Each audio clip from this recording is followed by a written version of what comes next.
नमस्कार दोस्तों, आप देख रहे हैं बदलता भारत और जुड़े रहें बदलते भारत के साथ। आज आप लोगों के लिए कोई विशेष कहानी और कोई चर्चा लेकर नहीं आया हूं। मैं सिर्फ अपने मन की राय आपको कहने आया हूं कि किसी भी धर्म में, किसी भी समाज में और किसी भी देश में ऐसी कोई भी शिक्षा किसी भी बच्चे के लिए नहीं होगी कि किसी दूसरे का हक मांग कर अपना घर भरा जाए।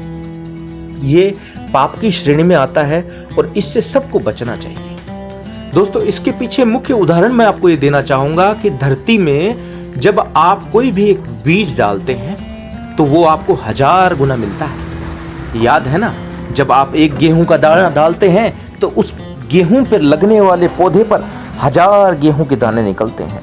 तो ये प्रकृति का ही नियम है कि जब आप किसी को दोगे तो 1000 गुना ही वापस लोगे। वो जरिया परमात्मा तय करता है कि आपको किस तरीके से मिलेगा।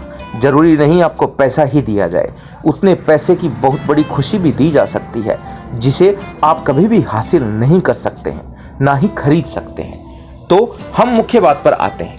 तो जैसा कि हम कोई एक दाना जमीन में डालते हैं तो जमीन हमें 1000 गुना उसका रिटर्न हमें देती है। परमात्मा का यही नियम है, जब आप किसी को देते हो तो भी 1000 गुना मिलेगा, और अगर आप किसी से लेते हो, जी हाँ, इस बात पर आपको विशेष ध्यान होगा और लेना भी चाहिए कि जब आप किसी से 1 रुपया उधार ले लेते हो या गलती से भी रह जाता है तो आपको उस 1 रुपये की कीमत 1000 रुपये में चुकानी पड़ती है। आपके चाहते और न चाहते हुए भी वह पैसा खर्च होगा।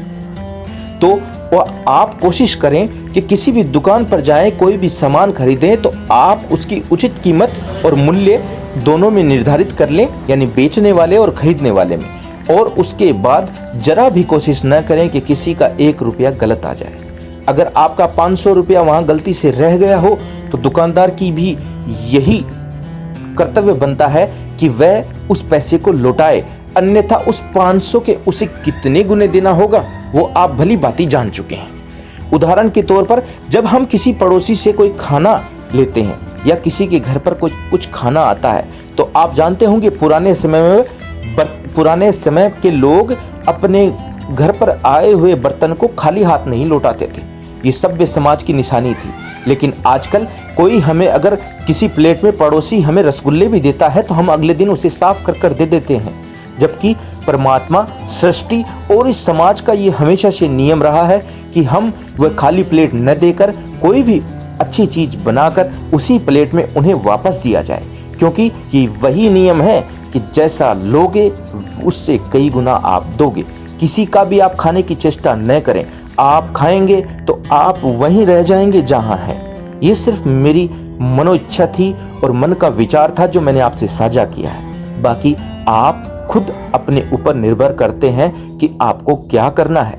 ये सिर्फ राय है दोस्तों, और अच्छे समाज की निशानी यही है कि कोई किसी का ना तो खाए और ना ही अपना खाने दे। जय हिंद, जय भारत।